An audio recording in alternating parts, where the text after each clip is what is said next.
If something is going wrong and we document it is going wrong, after that we know, okay, at this point of time it went wrong. This is what happened. After that, the QC came like this. If there is no documentation, how are we even going to trace back the event and find out where things went wrong? What time did they go wrong? How did it go wrong? Many people find out documentation takes a lot of time, but that is the key for us to plug in our gaps. And that is the key when you enter everything as it is. If something wrong has happened, just take out the book and just enter date, time, so and so, something.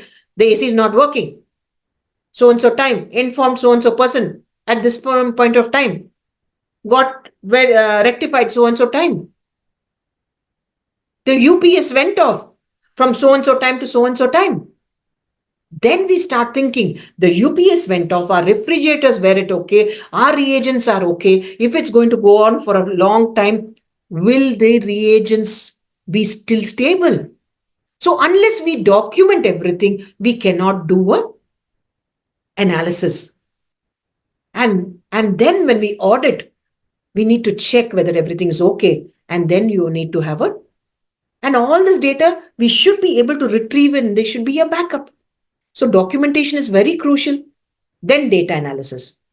Just writing it down and not looking at it.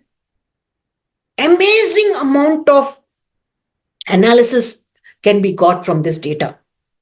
Today, I can proudly say our lab is robust because of the amount of data that we collect. And that data, because it is analyzed and we are finding the root cause systematically, plugging it every time the moment it happens, ensuring it doesn't happen again. Unless you have data, unless you document it, you won't have data. Unless you have the data and you analyze it, you won't have the analysis. So, unless you do the analysis, you will not know what the indicators are. How many of you all have understood this? And in order for all of us to do our work in the right manner, we have to be taught, that is training. Then once we are taught, we have to be assessed whether we are competent enough and have we understood everything in that. And over a period of time, it gets diluted. So we again undergo retraining. And you need to have a system of knowledge management system. How many of y'all, type in the chat box, I want it to be interactive, please. How many of y'all strongly feel that there should be something called knowledge management system? There is a reason why I put it over here. Use the chats. How many of y'all strongly feel every laboratory should have a knowledge management system? I'll tell you the reason why. Because absolutely required. Yes, Pratibha. Correct, Mohammed.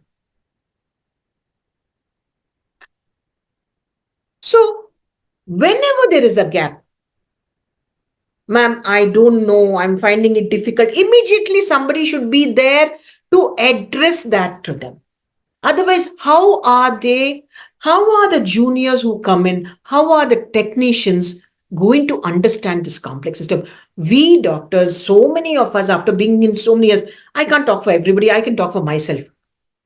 Oh my God, it was so difficult understanding this. One by bit, Australian accreditation systems, UK accreditation system. If ever you all come to Vaidehi, I will show you the cupboard in which I still have kept all that information, and I've ran through everything. How do you put systems into place? Because it is not taught to us. So I feel knowledge management system is very, very important. And once you have the knowledge of how to do it properly, the next most important thing is you share it with your immediate juniors. And when you share it with your immediate juniors, make them learn it. So you teach, you share, you make them learn it, and then you watch them implementing it. And once you watch them implementing it and you know that they're doing it right, then you know that that person, you have been able to teach them. So just telling them is not teaching them. Telling them and teaching them in a way that they understand it, they are able to implement it, and then they are able to do it properly and also teach it to his junior properly. That completes the entire cycle. Then you can say that the person is competent. When he learns, he does, he teaches, that person does, and that person teaches. That is training knowledge management system. And I said implementation and is very, very important. Anything that we learn, if we do not implement, there is no way that we will have improvement. And once we implement, we will know where the roadblocks are. Put your hands into it. It's okay if we make mistakes. Did we all learn cooking very fast? No. First time it was burnt, second time it was too much of salt. But that is how we improvise. That is how continuous improvement. And successful implementation requires a phased approach. If we bring everything together, it will be cluttered inside us. And it is very difficult to decipher which comes first, which comes second, which comes third. So when we take up our knowledge also in a phased manner, then we absorb that one. We have clarity in that area and we implement it, and then we move on to the next. Otherwise, it will just be chow chow bath. So, planning, and for doing that, we need to set goals and the roles and the responsibilities and the timeline. We say, okay, I'll do it. Then we'll go into procrastination.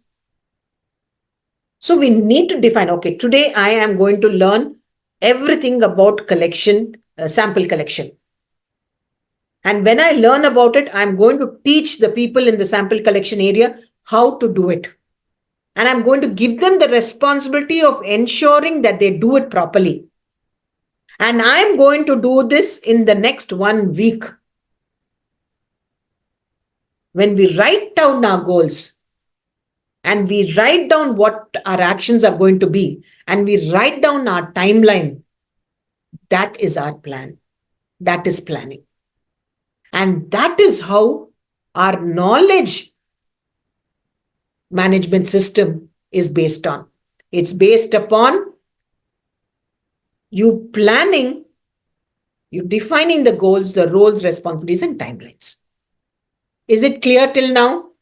Anybody who didn't understand anything, please type out in the chat box, because it's very important for you all to understand the concept of knowledge, because only when you understand the concept of knowledge, how to go about acquiring it, how to go about implementing the knowledge you get, how do you go about teaching your juniors, how they go about implementing, is very important to set up a system. One person doing everything is not possible. Next, once you have that knowledge, you have the plan, then you start taking up training. Now equip all the staff with the knowledge and skill. Now, when I say equip staff with necessary knowledge and skill, not all the knowledge. If at the airport, the security guard has to know what the boarding pass person does, what the pilot does, what the ground level security does, would he be able to do a job efficiently and effectively and with responsibility? He'll be all over the place. Exactly. When we employ somebody, be it a technician, be it a manager, be it a doctor. If we have 3 doctors, we assign roles. We give them that area to learn, to implement, to teach. Once they are master in that, and suppose there are three doctors, suppose there are three technicians, give each one small portion to do. And once he does that, for the next 3 months, let them do the same thing. Then the next 1 month, let them watch what the other person is doing. And then you transit them and you rotate them. That way, everybody finishes. I have a stock person, I have a QC person, I have an equipment person, and I have a sample collection person. What happens is, initially, all of them went in three months rotation. Now they know everything, they can pitch in at any point of time. Then I asked them, what do you like doing? One said, ma'am, I love QC. One said, I don't like QC, I like equipment. One person said, I like stock. One person said, and then what happens? Giving them something that they like doing, everybody will do a wonderful job. And that is how we are able to get good commitment from the staff. So equip the staff with necessary knowledge and skills. Very, very important. Give them this role, give them this task, give them the knowledge to do it. Don't say, oh, what, you don't know this much also? Go learn and come. No. Sit down with them. Teach them. This has to go like this, from here to here to here to here to here. This is what you have to do in the first step. This is what you have to do in the second step. Teach them patiently. Then watch them do it. Whenever they have a problem, they should be free enough to come and ask you, ma'am, I did not understand. No problem. You start all over again.